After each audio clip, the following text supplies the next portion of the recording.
주를 위한 이곳에 예배하는 자들 중에 우리 찬양 드시고 우리 강의 시작합니다. 주를 위한 이곳에 예배하는 자들 중에 그가 찾는 이 없어 주님께서 슬퍼하시네. 주님이 찾으시는 그 한 사람 그 예배자,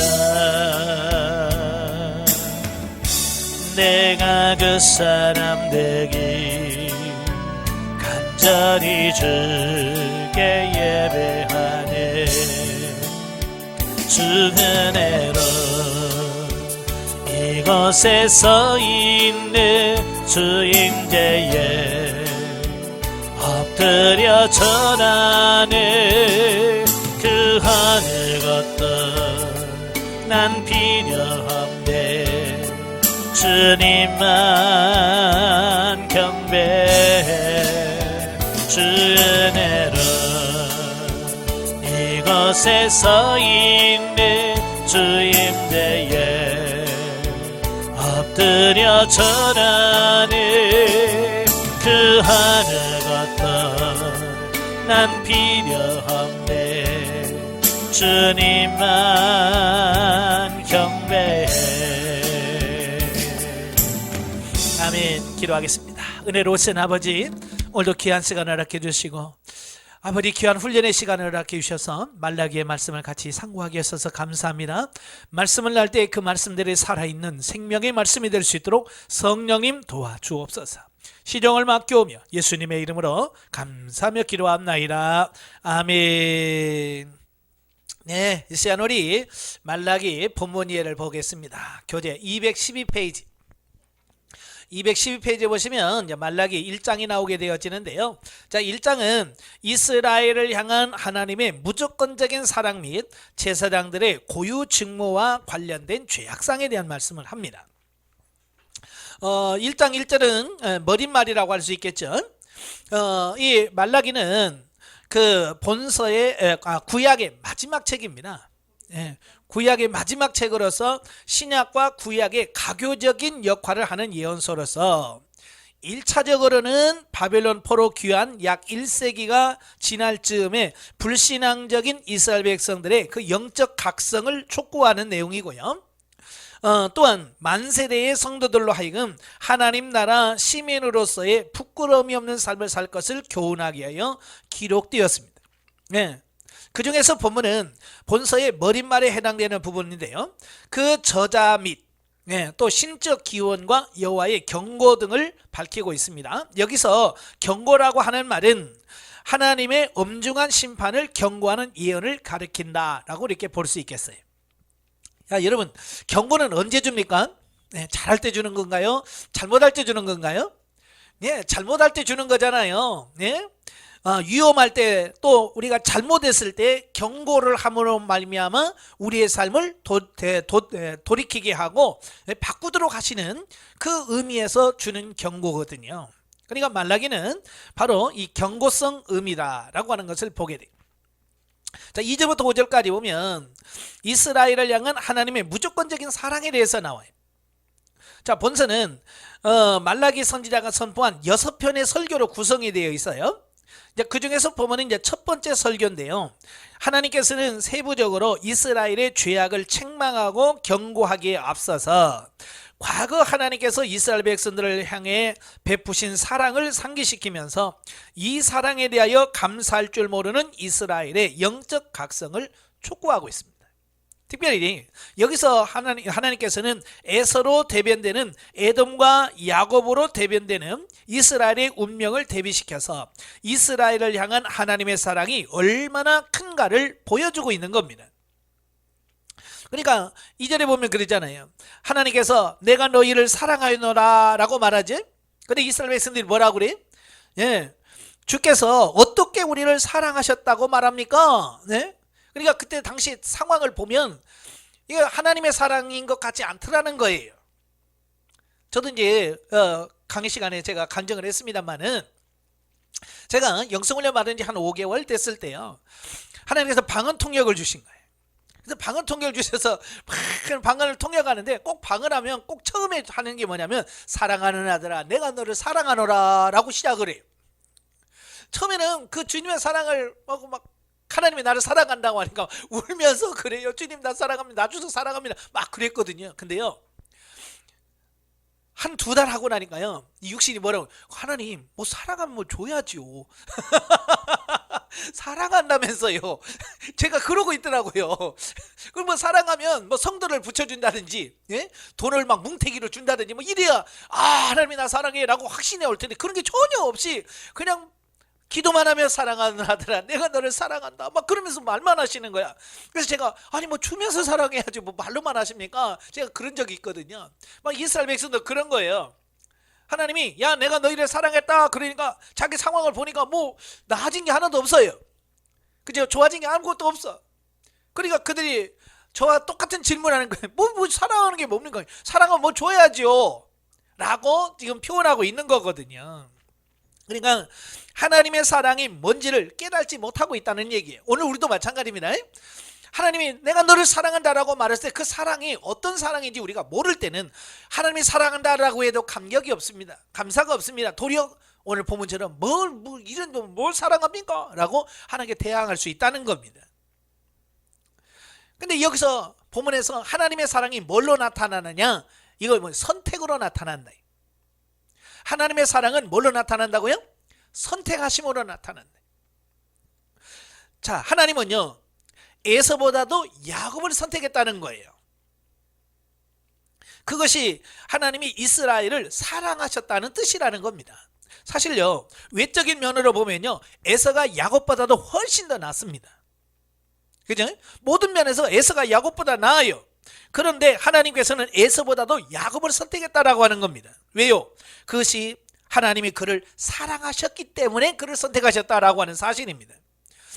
조건만 봤으면 하나님은 야곱 안 본다는 거예요.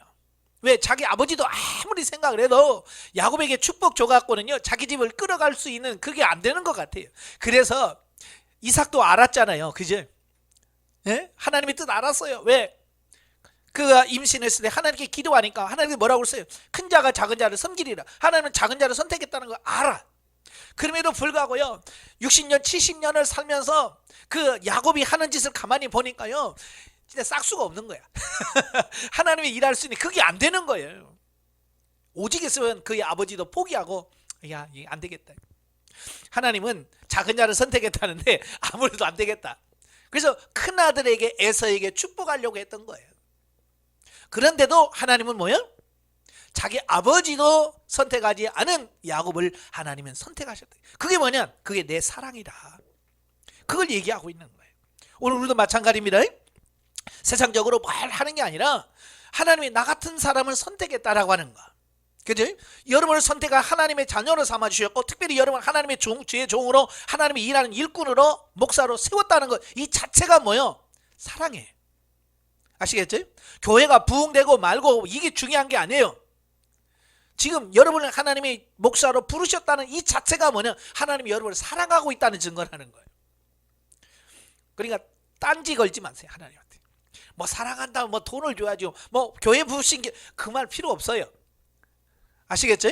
그저 나를 불러서 목사로 세워졌다는 그 하나만으로도 우리는 감사하고 기뻐할 수 있는 그런 삶이 되어야 되는 거예요. 자, 이미 서론에서 언급한 바 있거니와 학계가 활동할 당시 이스라엘 백성들은요 메시아 왕국이 속히 도래하여 자기 민족에게 곧 구원과 축복이 임하게 되리라는 생각을 하였으나 이것이 속히 이루어지지 않자 그에 대한 반작용으로 상당한 절망과 회의 그리고 영적 나태함에 빠져들었다라고 하는 겁니다. 그러니까 학계가 성전을 안 지으니까 뭐라고 그래요?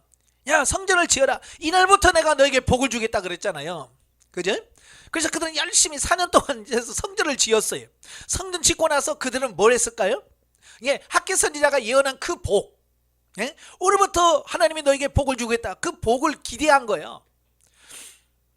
근데 하나님께서 주시는 약속한 그 복은 무슨 복이에요? 예?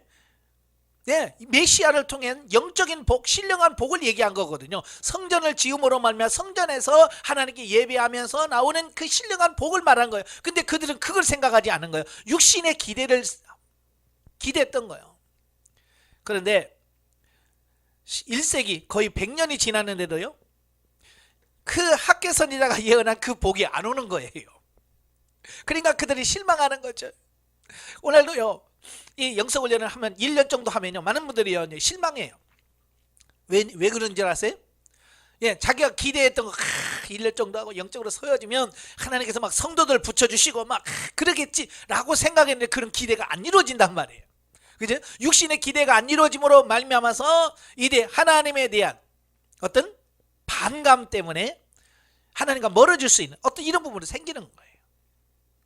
혹시 여러분 그러고 있지 않습니까? 네? 저도 해보니까 그렇더라고요.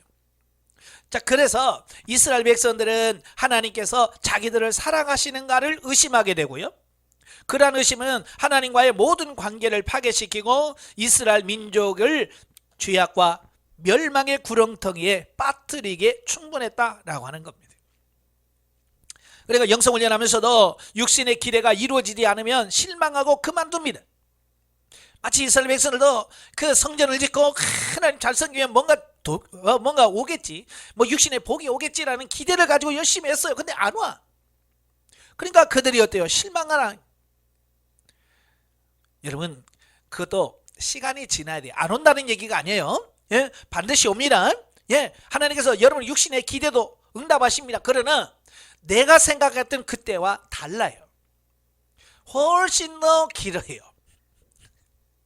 아시겠죠? 어느 분이 그래요, 저한테. 목사님, 저는 목사님 부러워요. 그래서 뭐가 부러워요? 목사님 이렇게 자유롭게 이렇게 사는 거 보면 너무 부럽다는 거야. 그러려면 영성 20년 해야죠. 제가 그랬어요. 제가 그냥 1, 2년 해갖고 이렇게 된 게 아니에요. 제가 98년 2월부터 시작한 거라니까요. 예? 지금 23년째예요. 23년 4년째예요 벌써. 예? 그건 새까맣게 뭐 잊어버리고, 예? 지금 저의 삶만 보고 부럽다라고 말한다면 이건 말이 안 되는 거죠. 여러분도 마찬가지예요. 24년 후가 되면 제가 누리는 것 이상으로 여러분 누릴 거예요. 아시겠죠? 그러니까 시간이 필요한 거예요. 근데 그걸 당장에 누구는 24년 간 걸 자기는 1년 만에 그걸 다 하려고 하는 게 되나요? 욕심이 지나친 거죠. 안 됩니다. 여러분, 제가 된다고 하는데 그 시간이 좀 많이 걸린다는 것 뿐이에요. 아시겠죠? 그래서 지금 안 된다고 해서 낙심하지 마라 그 말이에요. 자, 이 하나님께서 이러한 불신과 회의에 빠져있는 이스라엘 백성들을 향하여 과거에 여호와 하나님께서 섭리하신 역사를 상기시키면서 이러한 하나님의 은혜와 사랑을 망각하고 하나님을 불신하며 죄악에 빠져있는 그들의 잘못을 책망하심으로써 그들의 하나님께 대한 불신감을 불식시키고 계신 것이다. 이처럼 하나님의 때를 알지 못하는 인간의 한계성은 곧잘 우리로 하여금 이러한 절망과 불신의 늪에 빠지게 합니다. 그러나 우리는 그때마다 하나님의 섭리, 과거의 은혜 받은 사실 등을 돌아보고 믿음으로 인내해야 할 것이다 라고 하는 겁니다. 참은 전도서 3장에 보면 범사에 때가 있다고 그러잖아요. 그죠? 모든 게 때가 있어요. 그 때가 되어야 돼. 근데 그때는 누구만 알아요? 예, 하나님만 아시는 거예요. 그게 문제예요. 반드시 때가 있는데 그때는 하나님만이 아신다는 거 우리에게 좀 알려줬으면 좋겠는데 하나님께서 우리에게 잘 안 가르쳐 주십니다. 예, 그래서 우리가 그 하나님의 때를 알고 기다리는 것이 믿음이에요. 아시겠죠? 그걸 기다리는 것이 믿음이고 영성을 덧입혀 가는 우리의 기본 자세다라고 하는 겁니다. 자, 6절 14절까지 보면 이제 제사장들의 고유 직무와 관련된 죄악상에 대한 말씀이에요. 자, 보면은 말라기 선지자의 두 번째 설교입니다. 이스라엘 백성들의 영적 지도자라고 할 수 있는 제사장들의 죄악상을 보도하고 있다. 본문에서 지적하고 있는 제사장들의 죄악상은 크게 두 가지인데요. 하나는 뭐냐면 하나님을 경외치 아니하는 거예요. 하나님을 경외치 아니하고요. 또 한 가지는 하나님을 멸시하는 죄예요. 이건 하나님을 섬기는 종들의 주의 지도자들이 가장 우선시해야 될 부분이 두 가지예요. 하나님을 경외하고요, 하나님을 존중할 줄 알아야 되는데 그게 없었다 그 말이에요. 즉 그들은 백성을 대표하여 하나님께 제사를 드리고 백성들을 하나님의 율법으로 가르쳐서 성결케 해야 할 의무가 있었던 영적 지도자들로 백성의 모범이 되어야 했음에도 불구하고 그들 스스로 하나님의 말씀을 거스려 하나님께 흠있고 병든 제물을 바침으로써 하나님의 거룩한 제단을 더럽히는 등 하나님을 멸시하는 죄를 범했다라고 하는 겁니다. 예. 자, 이들의 이러한 가증한 행위는 당시 사회적으로 어려웠던 경제 사정으로 인해 온전치 못한 재물을 금지시킨다면 백성들이 재물을 가져오지 않음으로써 자신들의 생계의 주 공급원이 끊어질 것을 염려한 데서 기인했다라고 보는 겁니다. 그러니까 제사장들이 그렇게 백성들이 잘못되어진 재물을 가지고 와도 말 못하는 이유가 있었어요. 시대적 배경이 그렇다고 말입니다.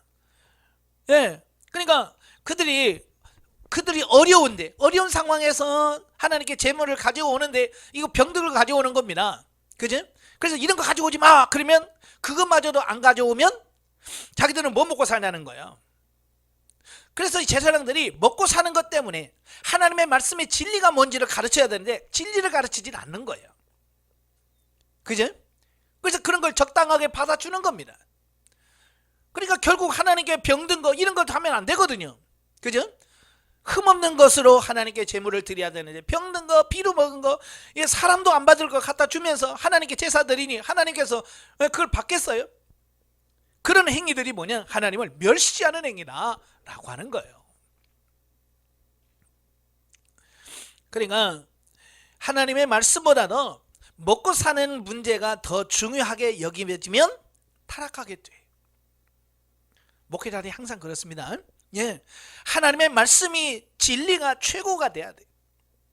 근데 먹고 사는 게 우선이 되면 하나님의 말씀을 왜곡할 수가 있어요. 그렇잖아요. 그냥 적당해요, 적당 괜찮아요 라고 하면서 정말 진리의 말씀대로 살도록 해야 될 우리가 그렇게 하지 못할 때가 있더라고 말입니다. 왜? 그렇게 하지 않으면 그것마저도 끊어지면 죽을까 봐. 자, 예를 들어서 이런 거예요. 예를 들어서 성도들 중에서 11조를 100만 원 해야 될 사람이 50만 원밖에 안 해요.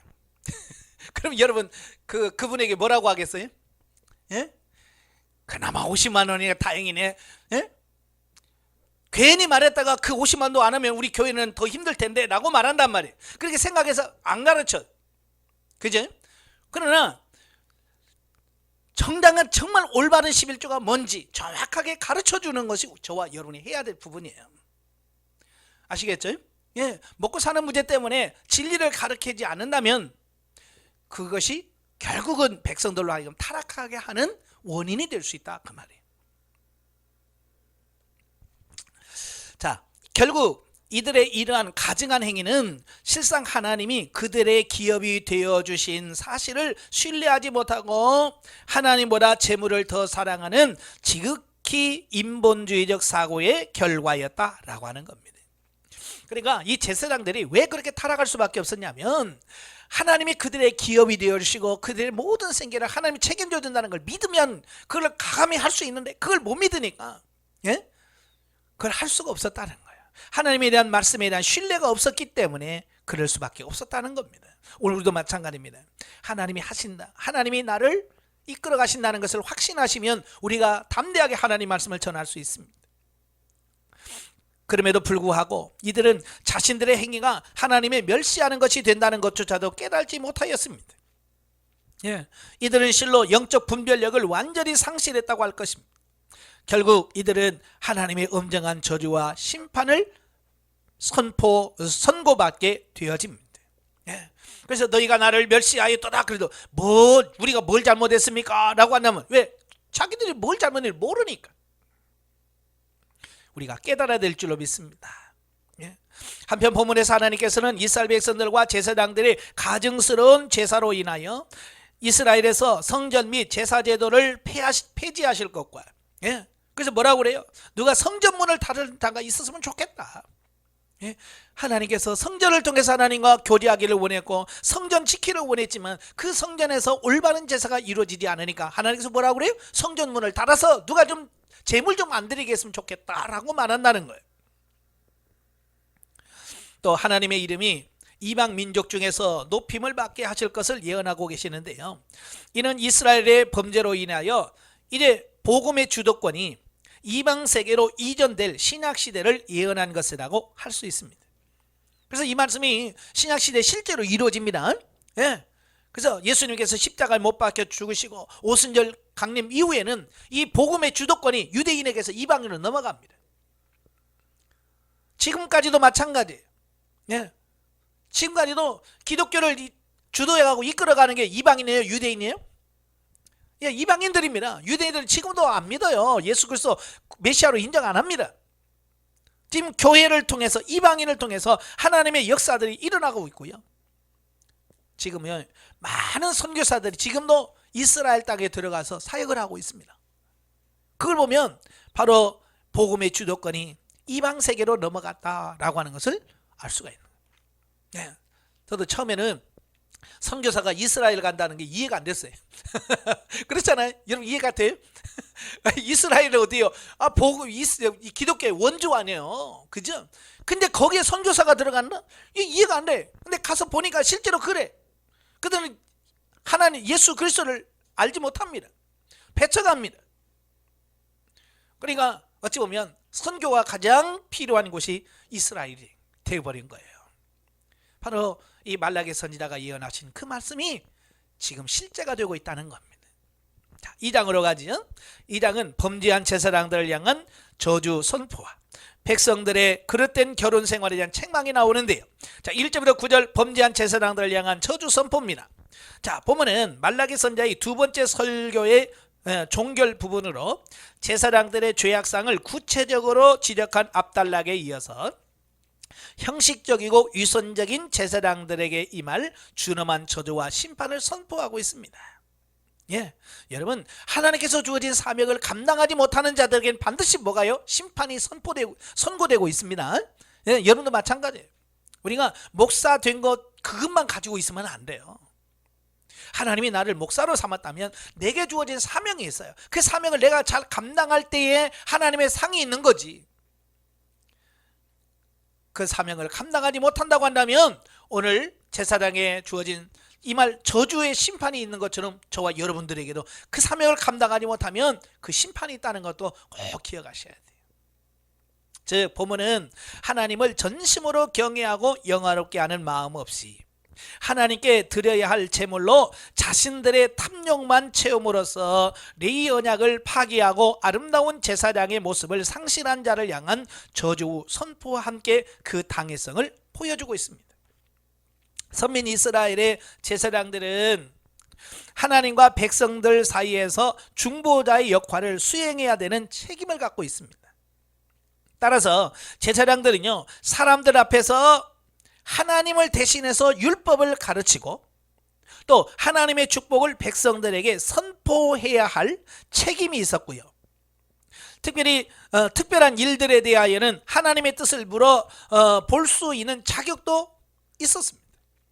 그래서 백성들에게 하나님의 뜻을 물어서 그 하나님의 뜻을 전해야 될 사명이 제사장들에게 있었어요. 그래서 제사장이 옷에 보면 이 성패라고 이 가슴에 있잖아요. 판결패라고요. 그 안에 우림과 둠빔이 있어서 그것으로 하나님의 뜻을 묻고 발견하고 깨달아서 백성들에게 선포해야 될 바로 이 사명이 있는 거예요. 어찌 보면 그것이 제사장이 존재하는 이유였던 거예요. 아울러 하나님 앞에서 이스라엘의 예배를 보존하고 촉진하기 위하여 거룩성을 유지하고 중개 역할을 감당하는 것이 대제사장의 대표적인 직책으로 여겨졌다.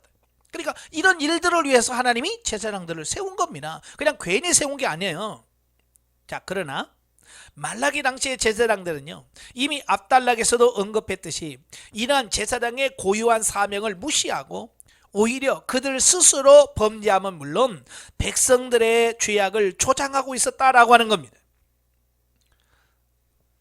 이에 하나님께서는 그들을 철저히 심판하실 것을 선포하신다.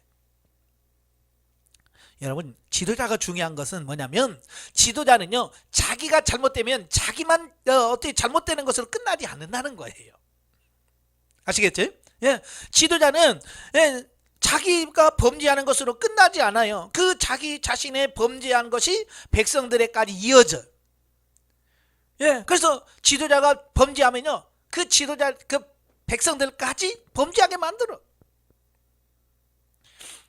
저도 이제 많은 교회들을 이렇게 봅니다. 많은 교회를 보면요 성도들은요 목사 따라가거든요. 그죠?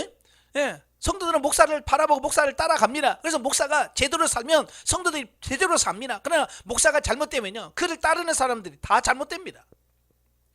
이게 지도자가 그래서 중요한 거거든요. 그러니까 이 제사장들이 잘못되니까 그를 보고 따라가는 이 백성들이 자기들이 잘못해놓고도 그걸 잘못했다고 생각을 안 해요. 왜요? 왜? 제사장도 그렇게 사는데요. 뭐. 원래 가끔 그래요. 이게 평신다고 얘기하다 보면 우리 교회 목사님도 이래요. 그러더라. 왜 그렇게 살아요? 우리 목사님도 그래요. 그러면서 그걸 정당화 시켜버리는 게 자기들이 잘못 사는 것에 대한 정당함을 왜? 지도자가 잘못됨으로 그런 거예요. 이게 굉장히 중요한 말씀입니다. 가슴에 새기셔야 돼요. 한편 하나님께서는 자신의 사명을 온전히 이행하지 못하는 제사장들에게 희생의 똥을 그 얼굴에 바를 것이라는 최악의 저주를 선포하고 계십니다. 범죄하고 타락한 그 제사장들의 얼굴에 희생의 똥을 그냥 쳐발랐으면 좋겠다라고 하는 거예요. 이게 얼마나 이걸 보면 오죽했으면 하나님께서 그런 말씀을 하실 수밖에 없었을까? 그러니까 여기서 우리가 아는 게 오죽했으면 그만해요. 오죽했으면.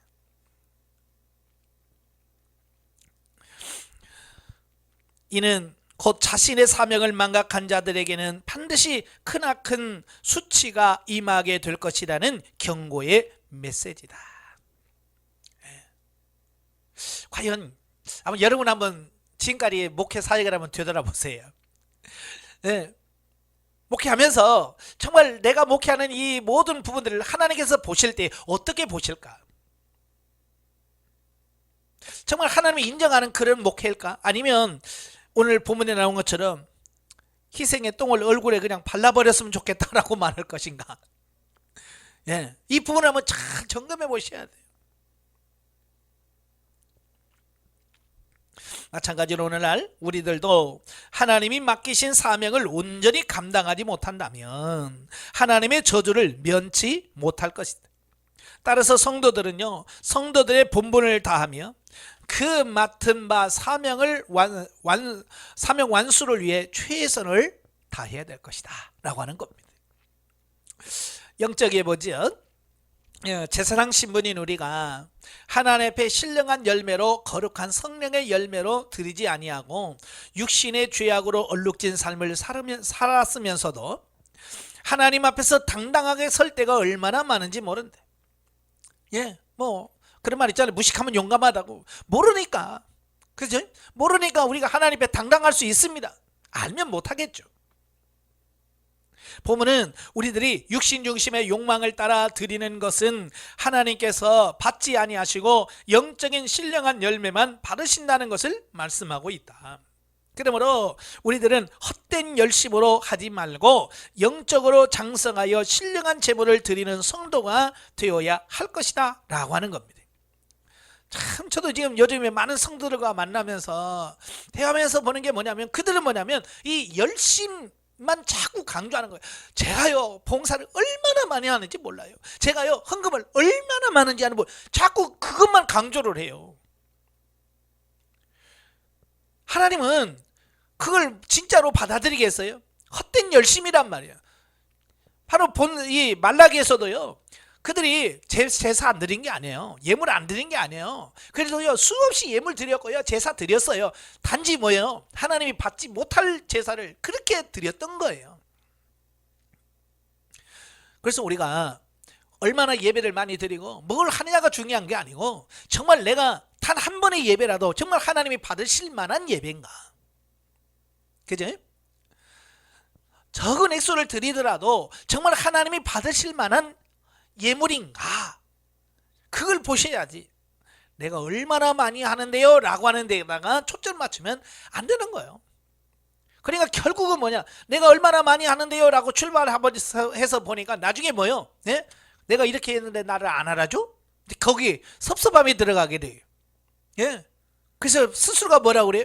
시험 들었다라고 표현하는 겁니다. 예, 여러분 헌금 많이 하고 시험 들은 분이고 그거 헌금 제대로 한 거 아니에요?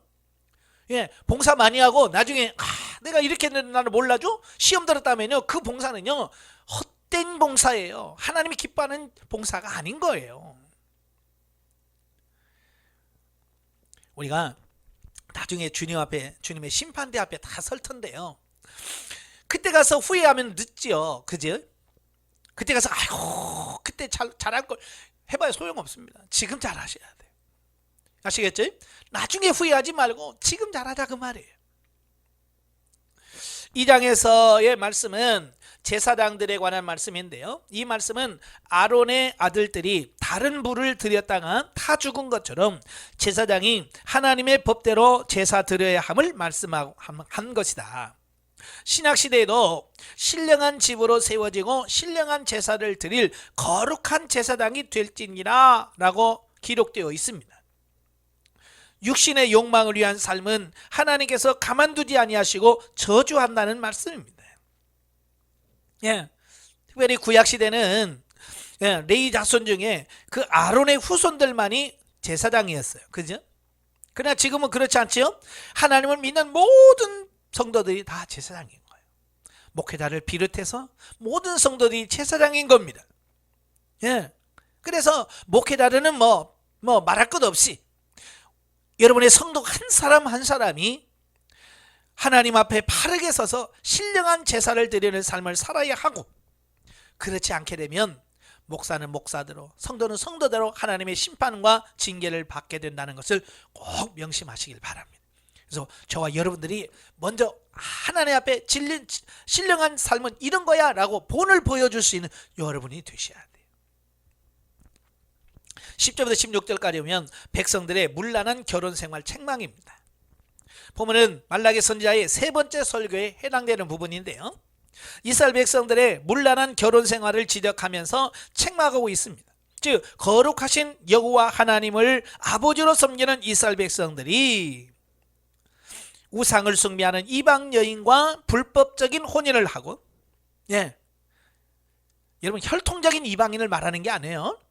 여기 보시면 우상 숭배하는 이방 여인과 결혼했다는 거예요.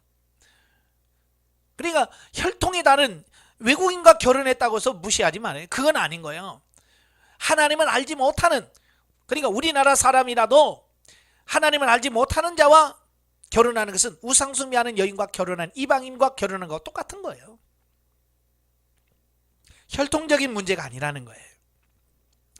또 합법적인 결혼을 한 아내와는 이혼하는 등 하나님의 백성된 도리와 하나님의 율법을 버리고 육체의 본성을 따라 행함으로써 언약 백성으로서의 순결을 상실한 죄악을 책망하고 있다라고 하는 겁니다. 그래요. 이 불신자들이 우리 성도들, 하나님 믿는 사람들의 삶을 본받고 따라와야 되죠. 그죠? 근데 지금 그래요, 안 그래요? 아니에요. 지금 예수 믿는 사람이요, 불신자들을 따라가고 있습니다. 자, 처음에는요 교회 안에 이혼이 없었어요. 그죠? 예수 안 믿는 사람이나 이혼했어요. 근데 지금은 어때요? 그 뒤를 따라가고 있습니다.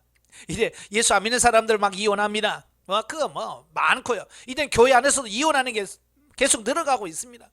세상을 따라가고 있어요. 이게 문제라고 말이에요. 우리가 세상을 끌어가야 되는데 세상을 끌어가지 못하고 이방인을 따라가고 있다는 것이 오늘의 문제인 거예요. 우리가 정신 차려야 돼요. 아시겠죠? 예.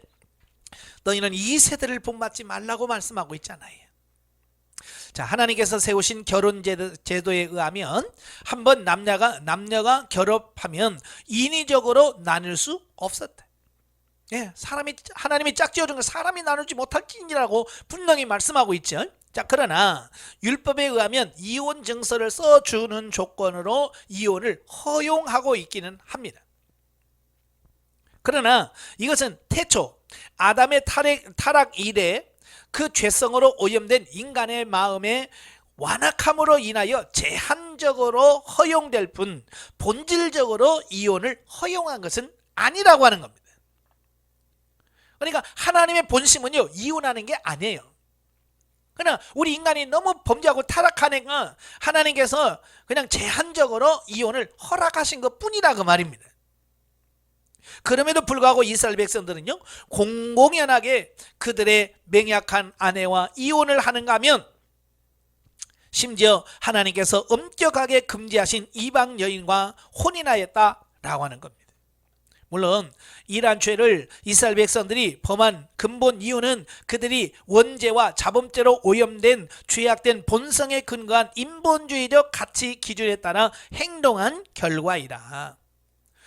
다시 말하면 하나님의 말씀을 기준으로 신앙생활하는 것이 아니라 일반 세상 사람들의 기준에 따라서 살기 때문에 나온 현상이다 라고 하는 겁니다. 그러니까 보통 그러죠. 다 그렇게 살잖아요. 네, 그죠? 예. 다 그러는데요. 왜 우리만? 라고 하는 그런 말을 한다고 하면 왜? 그럼 뭐예요? 기준이 우리는 하나님의 말씀이 기준이 돼야 되는데 아직도 뭐예요? 우리 세상 기준이 되고 있어요. 예, 목회자도 가끔 그렇습니다. 예? 다 그러는데요 뭐 라고 말하는 겁니다. 우리는 그게 아니에요. 성경에서 하나님이 뭐라고 말씀하시는가, 이게 기준이 돼야 돼요. 아시겠죠? 그래서 우리의 삶의 기준은 성경 말씀 곧 진리가 기준이 돼야 된다. 이걸 꼭 기억하시면 좋겠습니다. 그러나 이들의 타락한 직접적 타락 원인은 백성들을 율법으로 가르쳐 바른 길로 인도해야 할 제사장들이 타락하여 그 소임을 유기한 까닭이다라는 겁니다. 이상의 사실에서 우리는 종교 지도자의 중요성을 새삼 깨달을 수 있다. 지도자가 정신 차려야 돼. 가끔 강의하다 보면 평신도들이 그런 말이에요. 저는 왜 그런 말 한 번도 못 들었을까요? 왜 우리 목사님은 그런 설교 안 할까요? 왜 우리 목사님은 그런 말씀 안 가르칠까요? 라고 하는 말을 많이 해요. 이건 지도자의 책임이 큰 거예요. 아시겠죠? 예.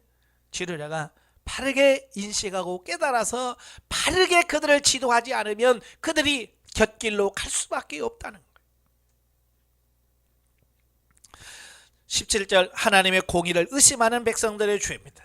자, 보면은 심판주 되시는 메시아의 강림을 예언하는 말라기 선지자의 네 번째 설교의 전반부에 해당되는 부분인데요. 하나님의 공의를 의심하며 무시함으로써 하나님을 괴롭게 한 이스라엘 백성들의 죄악을 책망하고 있습니다. 즉 이스라엘 백성들은 악인이 번성하는 것을 보고 하나님의 공의를 의심하고 무시함으로써 하나님의 심경을 괴롭힌 것이다. 사실 이 땅에서 악인들이 의인들에 비하여 더 번성하는 경우가 많다. 그죠? 여러분 주변에서 흔히들 보지? 예수 믿는 사람보다 예수 안 믿는 사람은 훨씬 더 잘 살고 누리며 사는 게 많습니다.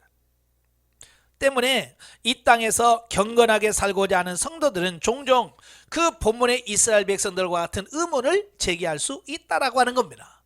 그러니까 정말 하나님이 살아계신 건가? 정말 하나님이 살아계시다면 어떻게 저렇게 하나님을 모르는 사람이 잘 먹고 잘 살고 잘 살 수 있을까라고 하는 어떤 이런 부분에 대해서 의문을 갖게 돼 있어요. 하박국 선지자도 이러한 신앙적 물음을 하나님께 제기한 바 있습니다. 그지? 그래서 하박국서 1장에 보면 하박국이 하나님 왜 이렇게 죄가 만연하는데 왜 하나님은 가만히 계십니까? 라고 하죠.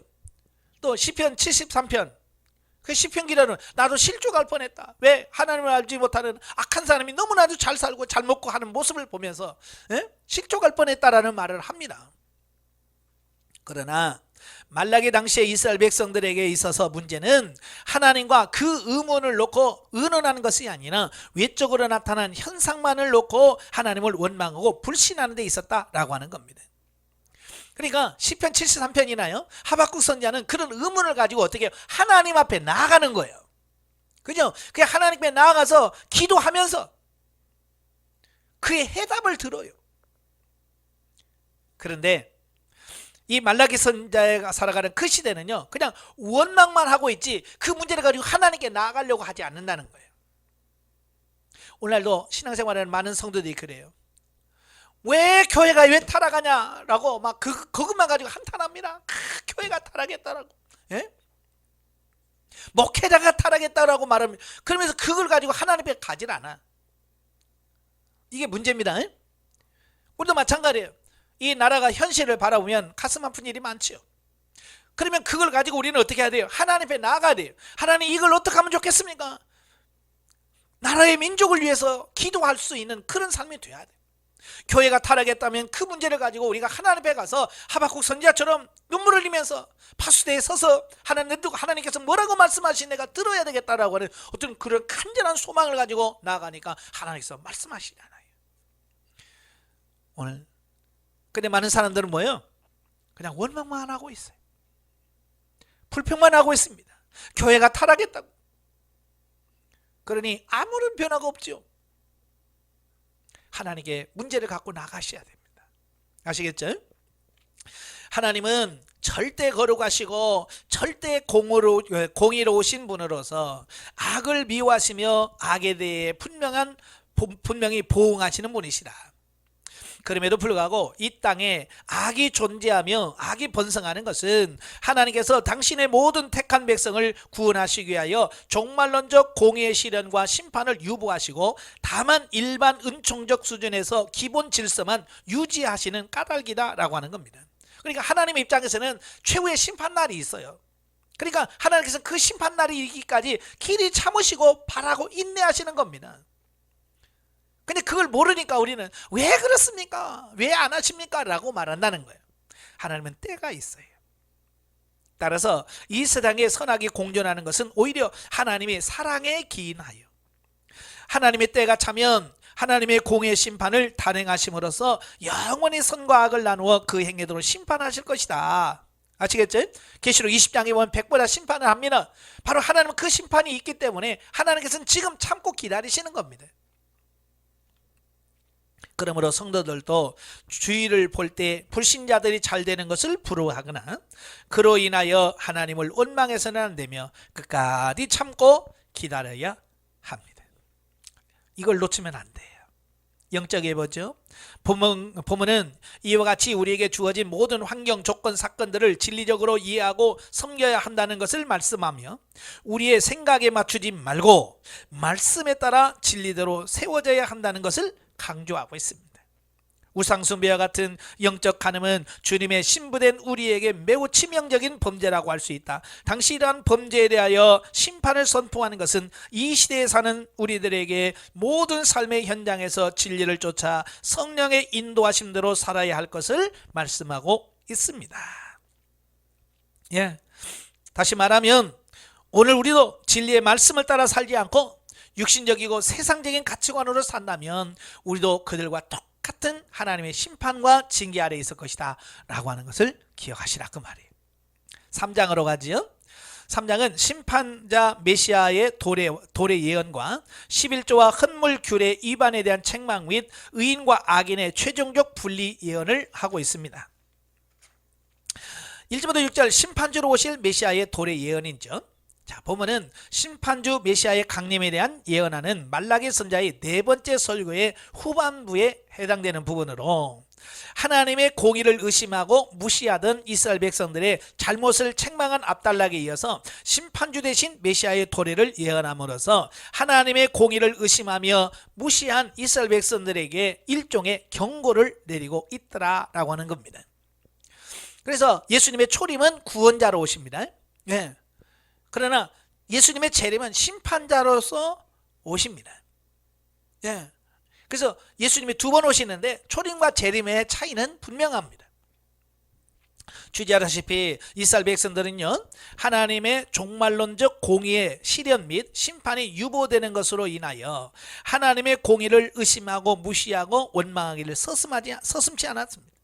그러니까 하나님께서 오늘날 저와 여러분들에게 회개할 기회, 또 영적으로 변화될 기회, 이걸 주기 위해서 지금 하나님께서 오늘도 참아 기다리시는 겁니다. 근데 그걸 이해하지 못하는 겁니다. 오해하는 거예요. 하나님이 능력이 없어서 안 하시는 것은 능력이 없어서가 아니라 이미 하나님이 하시고도 남아요. 요한계시록에 보시면 그 1장 서론이고 2장 3장에서는 소아시아 7교회에다가 말씀을 전하라고 하시고 5장에 보면 바로 뭐가 나와요? 어린 양의 그 인이 나오잖아요. 하늘 보좌가 나와요. 거기 보면 뭐예요? 이미 하나님의 심판할 준비가 완벽하게 갖추어졌다라고 이미 선포하고 있어요. 요한계시록은요, 지금보다 2000년 전에 기록된 말씀이에요. 2000년 전에 사도 요한이 보니까 하늘나라는 이미 하나님의 이 세상을 심판할 모든 준비가 다 완벽하게 갖추어져 있어요. 그럼에도 불구하고 하나님이 지금까지 심판하지 않은 이유는 오래 기다리시고 참으시고 우리를 구원하시는 하나님의 사랑이 그 안에 있어요. 아시겠죠? 참 저도요, 예수님이 그 늦게 오시는 부분에 대해서 옛날에는 막 그 원망 비슷한 걸 했어요. 하나님 좀 진짜 빨리 온다고 왜 이렇게 늦어요? 라고 말했는데 지금 보면요, 너무 감사한 게 뭐냐, 예수님이 안 오시는 게 너무 감사한 거예요. 저에게. 왜요?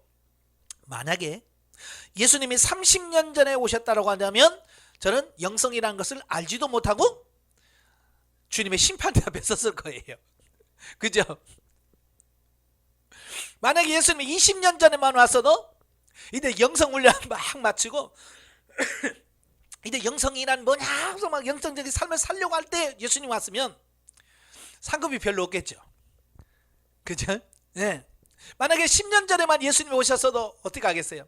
제가 10년 전만 왔어도 오늘처럼 이와 같이 누려지는 이 부분도 없이 심판대에 섰을 거예요.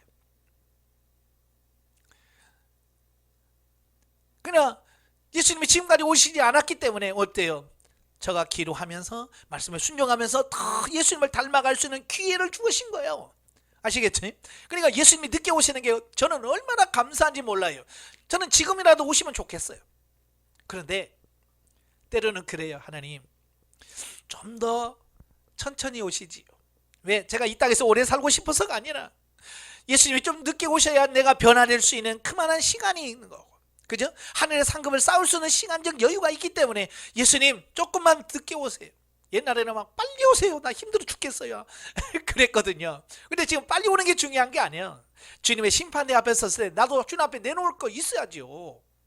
그죠? 예.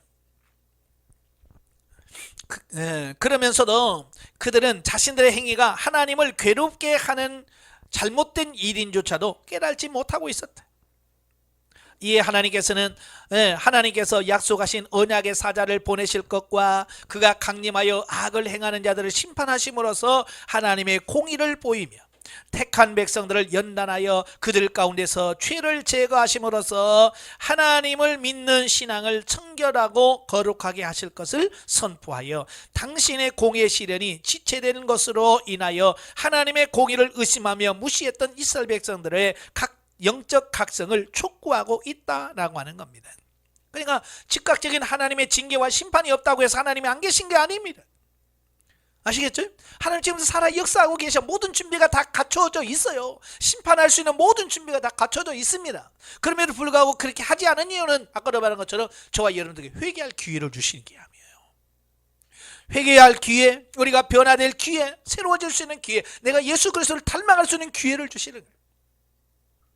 그러니까 안 오신다고 원망하지 말고 하루라도 빨리 회개하고 돌이켜서 우리가 예수 그리스도를 닮아가는 하나님의 온전한 구원에 이르도록 준비하는 것이 우리가 할 수 있는 최선의 길이다 라고 하는 거예요. 자, 7절에 11절은 이제 11조와 헌물 규례에 대한 책망입니다. 보면은 이스라엘의 타락을 책망하는 말라기 선자의 5번째 설교인데요, 하나님의 규례를 떠난 백성들의 죄를 지적하여 책망하고 하나님께 속히 돌아올 것을 촉구하고 있습니다. 이를 좀 더 상술하면 7절에서는 이스라엘 백성들이 하나님의 규례에서 떠나 자행자제하고 있음을 책망하고 속히 회개하고 돌아올 것을 촉구하고 있습니다.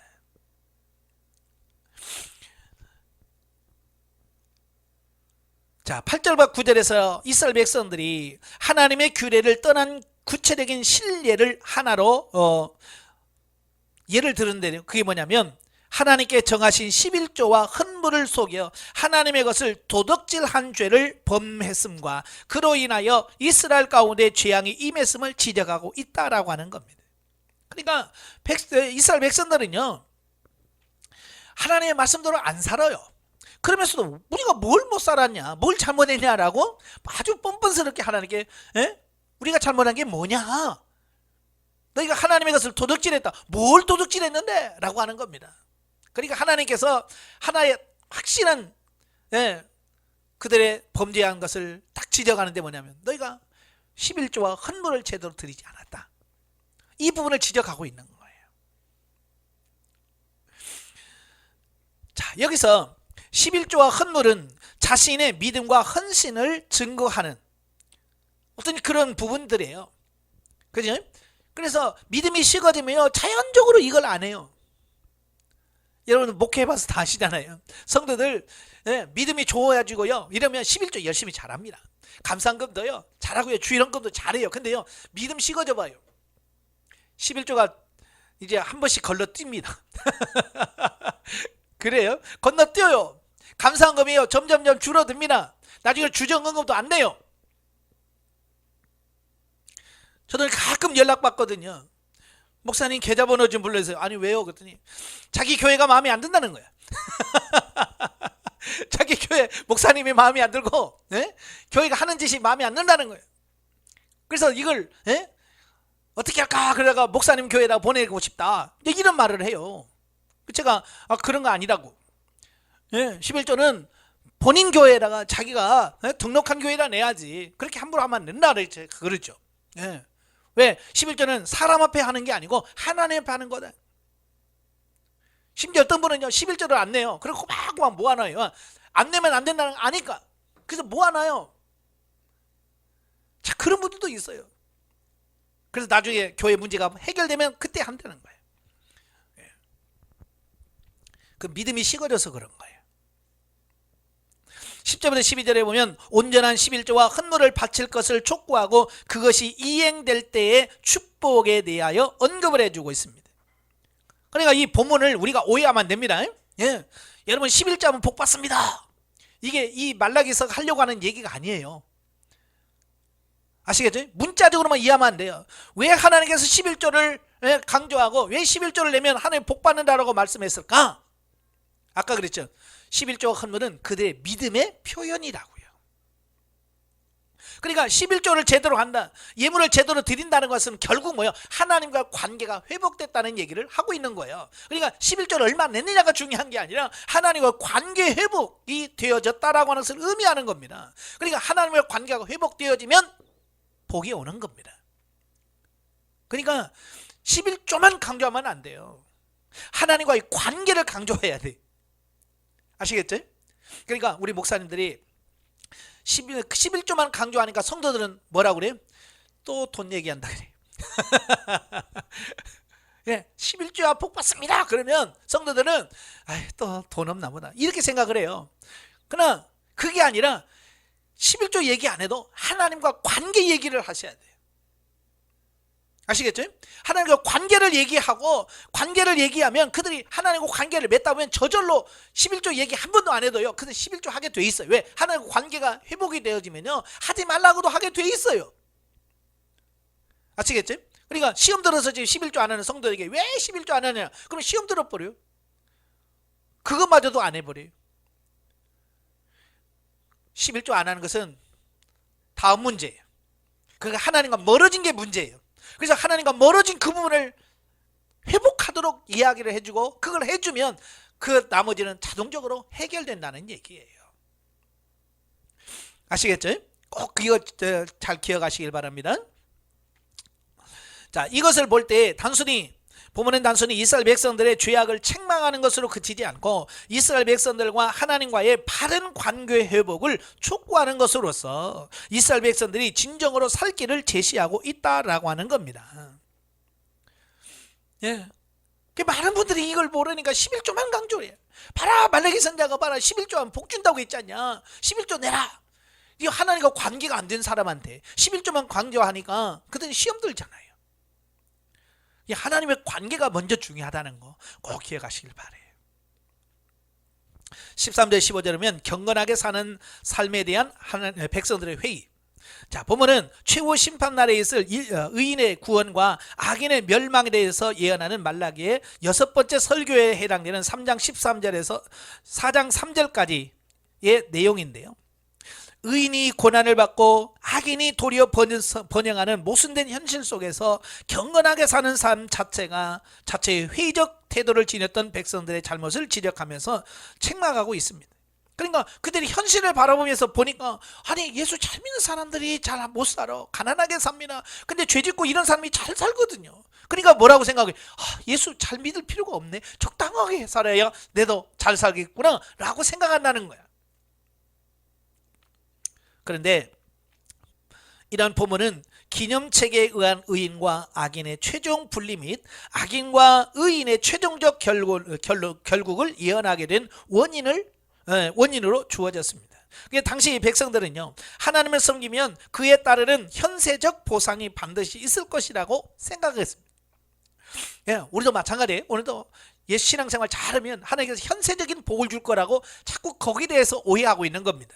그러나 현실의 상황은 그렇지 못하여 오히려 하나님을 믿고 섬기는 자들보다 하나님을 모르는 불의한 자들이 더욱 번성하고 형통한 삶을 살았습니다. 이에 백성들은요, 하나님을 섬기는 일이 헛된 일이며 아무런 유익도 없는 무가치한 일이라고 생각하면서 하나님은 공의롭지도 공정하지도 않으며 교만한 자가 오히려 복되다고 말하는 등 실로 무지하고 교만하여 완악한 말을 함부로 내뱉음으로써 하나님을 태적하고 있다라고 하는 겁니다. 예, 가끔 보면 성도들도 그래요. 우리 교회에 무슨 권사님 맨날 기도하는데요, 왜 그 집은 이렇게 가난하고 그럴까요? 그러면서 자기는 그렇게 살고 싶지 않다는 거야. 이건 뭐냐면 그들은 지극히 현세만 바라보기 때문에 그래요. 세상에는 그럴 수 있어요. 이는 당시 이스라엘 백성들이 하나님을 섬기는 목적이 단지 이 땅에서의 눈에 보이고 손에 잡히는 이러한 어떤 유익을 얻고자 하면서 있었음을 보여주고 있습니다. 이들은 이러한 죄악과 오해들을 하나님을 섬기는 그들의 목적이 잘못 설정되어 있음을 발견하게 돼요. 그러니까 오늘날도 마찬가지예요. 신앙생활하면서 현세의 축복이 목적이 되어서 신앙생활하면 안 됩니다. 우리 한국교회가 타락하는 이유가 뭐예요? 예, 눈에 보이는 현세의 축복에다가 초점을 맞추기 때문에 그래요. 부흥해 보세요. 누가 이렇게 했더니 하나님 복을 주셔가지고 사업이 잘 돼서, 자녀들이 잘 되고 이런 것만 자꾸 얘기하는 거예요. 현세적인 것만 얘기하는 거예요. 그러니까 또 그럼 나도 그래야지 그래서 또 그렇게 흉내 내면서 열심히 합니다. 근데 돼요, 안 돼요? 안 되잖아요.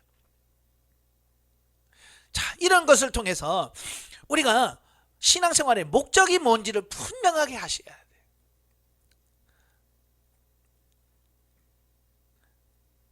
즉 그들은 하나님의 선민으로 받은 바 은혜에 대한 보답과 책임은 망각한지 하나님을 섬기는 일에는 반드시 현세의 보상이 주어져야 한다는 잘못된 사고를 가지고 있는 것이다. 오늘 기복신앙이 굉장히 문제예요. 우리 한국교회에. 제가 어느 목사님한테 그랬어요. 기복신앙이 문제입니다. 그랬더니 그분이 열을 내면서 복 받는데 뭐가 문제냐. 목사와 성도들이 복 받게 해야지. 그래서 열을 내더라고요. 뭘 몰라서 그래요. 여러분, 세상에서 잘 사는 게 잘 되는 게 아니라니까요. 우리가 현세적인 복을 받기 위해서 신앙생활하면 안 돼요. 그러나 하나님을 섬기는 신앙은 영원한 삶과 관련된 것으로서 꼭 현세적인 보상을 기대해서는 안 된다. 나아가 하나님을 섬기는 신앙은 결코 흥정의 대상이 될 수 없는 것으로 영생의 축복을 보장받는 성도들이 하나님께 드릴 수 있는 애정의 표현이요 감사의 표현임을 직시해야 된다. 그러니까 복을 받기 위해서 신앙생활하는 것이 아니라 구원받은 은혜에 대한 자발적인 감사, 그죠?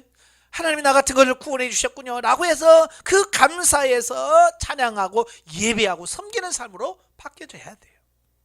순서가 바뀌어야 돼. 우리부터 바뀌어야 돼요. 기복신앙에서 벗어나셔야 돼요. 16절 18절이면 의인과 악인의 최종 분리 예언입니다. 보면은 말라기 선자의 6번째 설교의 연속으로서 최후 심판날에 있을 기념책에 의한 의인과 악인의 영원한 분리에 대해서 언급해주고 있습니다. 좀 더 상수라 보면 먼저 16절은 하나님 앞에서 하나님께서 앞서 13절 15절에서 언급한 바와 같이 완악한 말로 하나님을 대적하는 자와 대조되는 하나님을 경외하는 경건한 자들의 이름을 하나님의 기념책에 기록하셨음을 보도하고 있습니다. 예, 하나님은요 다 기록하고 있습니다. 이에 17, 18절은 하나님께서 여호와의 날에 의인과 악인을 영원히 구별하여 하나님의 기념책에 기록된 의인들로 당신의 특별한 소유를 삼고 크신 은혜를 베풀을 것임을 보도하고 있습니다. 그래서 계시록 20장에 11절 15절에 백보자 심판에 관한 말씀이 있죠. 바로 그 백보자 앞에 뭐가 있어요? 다 기록되어 있는 생명책과 행위를 기록한 책이 거기에 있다고 말씀하고 있잖아요. 그냥 하나님께서 기분에 따라서 야 너 천국 가 너 지옥 가 아니에요. 우리의 행위를 다 기록된 그 기록에 의하여 완벽한 심판하신 날이 온다. 그러니까 지금 몰라준다고 원망할 필요 없어요. 그때 지금은 내가 깨달지 못하는 그 부분까지도 하나님은 다 채워주시는 거예요. 주제 아시다시피 대다수의 이스라엘 백성들은요 속히 도래하리라고 믿었던 영광스러운 메시아 왕국은 도래하지 않고 힘든 생활이 계속되면 물론 여호와를 참되게 섬기는 의인의 고난을 받고 악인이 도리어 번영하는 현실을 목도하자 하나님의 계시는 신뢰할 수 없고 또한 하나님께 순종하는 것이 무의미하다라고 생각해서 온갖 죄악을 다 행하면서 완악한 말을 거침없이 내뱉음으로써 하나님을 대적하고 있다는 거예요. 그러나 그 와중에서도 하나님을 경외하며 하나님의 계시를 진실될 것으로 신뢰하며 그것이 성취되기를 고대하는 경건한 사람들이 있었다. 이에 하나님께서는 그들의 이름을 여호와 앞에 있는 기념책에 기록하시고 최후 심판 때에 그들을 당신의 특별한 소유로 삼으시기로 하셨다라고 하는 거예요. 자, 기록했다라고 하는 것은 하나님의 심판의 공정성을 의미합니다. 예. 다 하나님의 심판의 기준은 반드시 같아요. 심은 대로 거두고 행한 대로 갚아주겠다. 이게 하나님의 심판의 법칙이거든요. 지금 여러분이 어떻게 사느냐 다 기록하고 있습니다. 예? 그 기록에 의해서 나중에 심판하실 거예요. 한편 여기서 우리는 특별한 소유가 될 것은 1차적으로는 당시 하나님을 경외했던 이스라엘의 경건한 자들을 가리킨다. 그러나 궁극적으로는 경건한 이스라엘 백성들이 예표하는 바 모든 영적 이스라엘 백성들 곧 오늘날의 성도들을 가리킨다라고 볼 수 있습니다. 즉 모든 성도들은 하나님의 생명책에 기록되었던 바와 하나님의 택하신 족속이요 왕같은 제사장들이요 거룩한 나라요 그의 소유된 백성이다 라고 말하죠. 네. 그래서 최후 심판 때에 하나님의 진노의 심판에서 구원함을 얻으면 물론 하나님의 크신 영광에 참여하게 될 것이다. 저와 여러분이 하나님의 특별한 소유가 되길 축원합니다. 예. 영적에 보죠. 하나님이 원하시는 것은 온전한 헌물을 원하신다. 여기서 온전한 11조를 말씀했지만 이것은 율법적인 측면에서 온전한 11조를 말하는 것이고 영적인 신령한 면에서는 사실은 하나님께서 우리에게 주시는 모든 재물이 하나님을 위하여 쓰이는 재물로 바뀌어져야 한다는 것을 의미합니다. 그래서 하나님을 위하여 쓴다는 말은 첫째는 가정에서 아내가 남편에게든지 자녀에게든지 육신을 위한 것이 아니고 진리적인 사랑으로 주어진다면 하나님이 뜻대로 쓰여진다라고 봐야 된다. 그러니까 하나님께 뜻대로 쓰인다고 해서 꼭 헌금만 해야만 하나님의 뜻도 쓰는 게 아니에요. 내가 가정주부로서 가정에 물질이 필요할 때 하나님께 기도하면서 하나님 어떻게 쓸까요? 라고 해서 자녀를 위해서 쓸 때도 다 이게 뭐예요? 하나님께 쓰여지는 재물이 되어진다 그 말이에요. 두 번째로 다른 사람에게 나누어주는 것도 마찬가지다. 자기를 높이기 위하여 나눠주는 것은 옳지 못한 것이지만 하나님의 영광을 위하여 남을 도와준다면 하나님의 뜻대로 쓰여진 것이라고 볼 수 있다. 그러므로 전 재물이 하나님의 뜻대로 쓰여지게 된다라고 하는 겁니다. 그러니까 11조만 내고 나머지는 내 마음으로 써도 된다는 말이 아니라 모든 재물의 주인은 아버지 하나님의 것이다 라고 하는 가치관으로서 그 나머지 10분의 9를 사용할 때도 하나님의 뜻대로 사용해야 된다라고 하는 것을 의미합니다. 자, 4장입니다. 여호와의 날에 임할 최후 심판과 엘리야의 출현 예언입니다. 1절에서 3절 의인과 악인의 대조적인 최종 운명. 보면은 의인의 구원과 악인의 멸망에 대하여 예언하는 말라기의 6번째 설교의 종결 부분인데요. 기념책에 의한 의인과 악인의 최종적 분리와 관련하여 언급했던 13절부터 18절에 이어서 여호와의 날, 곧 하나님의 최후의 심판 날에 있을 의인과 악인의 대조적 최종 운명에 대해서 보도하고 있습니다. 즉 보면은 최후 심판 날에 악한 자와 교만한 자에게 임할 두려운 형벌과 하나님을 경외하는 자에게 임할 놀라운 축복을 극명하게 대비시켜서 묘사함으로써 당시 이스라엘 백성 및 오고 오는 모든 세대의 성도들로 하여금 자발적으로 하나님을 경외하며 그 말씀에 순복하도록 요구하고 있다라고 하는 겁니다. 사실 하나님의 종말론적 심판이 임하는 그날은 하나님을 대적하는 악인들에게는 철저히 멸망당하는 비극적인 날입니다.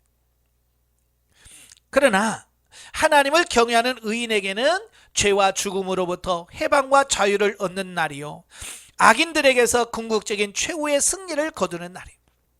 그러니까 주님의 재림날은요 양면석이에요.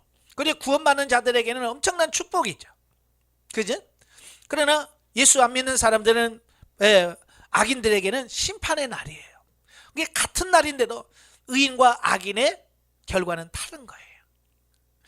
그러니까 나중에 주님 오실 때 한쪽에서는 막 환호하면서 기뻐하는 날이 되고 한쪽에서는 슬피 울며 이를 가는 날이 된다. 과연 우리는 어느 편에 설 것이냐라고 하는 거예요. 이를 가는 편에 속할 것이냐, 아니면 환호하면서 기뻐하는 그 무리에 들 거냐라고 하는 부분인 거죠.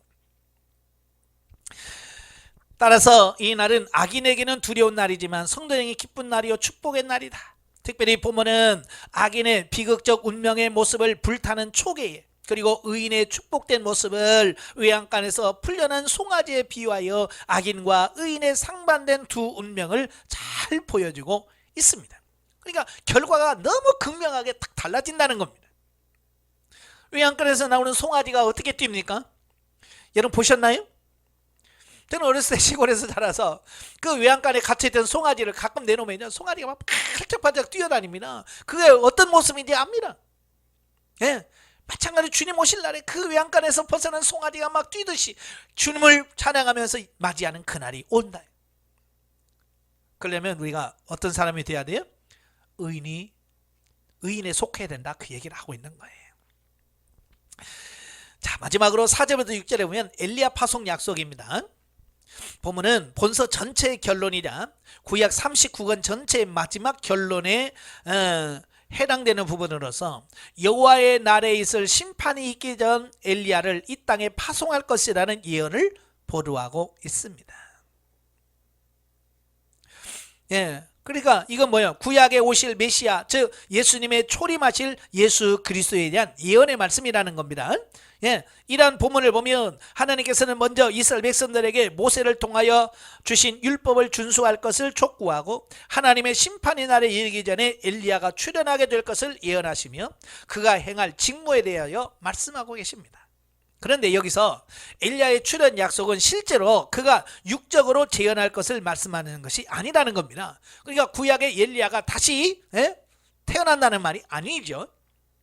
이는 단지 엘리야의 심령과 능력을 가진 세례 요한의 출현을 예언하고 있다, 그 말이에요. 엘리야가 누굽니까?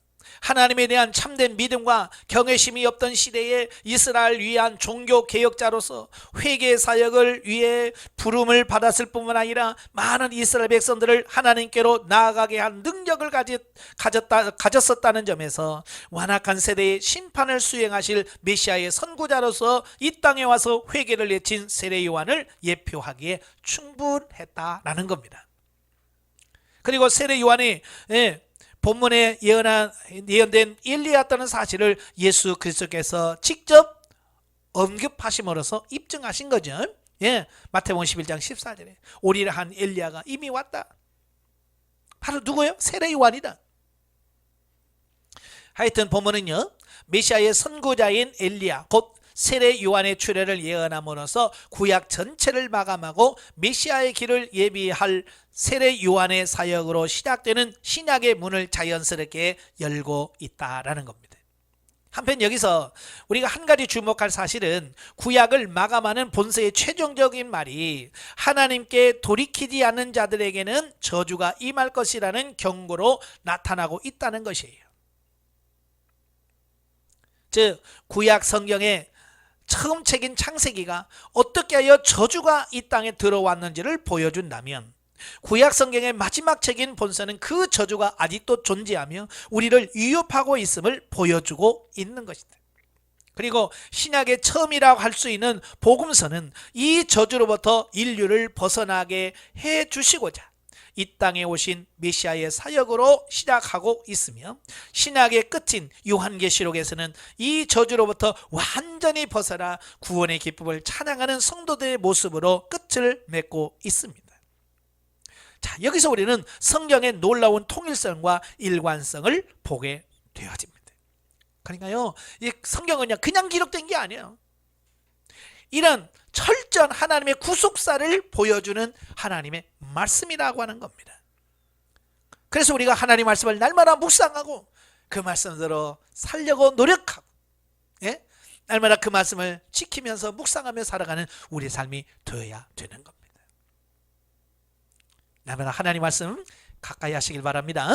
기도하겠습니다. 은혜로우신 아버지, 구약의 마지막 책인 이 말라기를 통해서 타락해가고 범죄하는 이스라엘 백성들을 책망하며 예수 그리스도를 맞이할 준비를 시키고 있음을 보게 됩니다.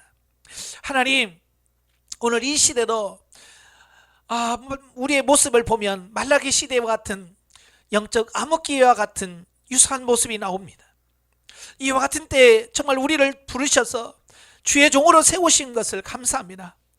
정말로 목사가 되어진 것으로 만족할 것이 아니라 우리에게 주어진 사명들을 잘 감당함으로 우리의 주어진 영혼들을 의의 길로 진리의 길로 생명의 길로 이끌어갈 수 있는 우리가 될 수 있도록 도와 주시옵소서.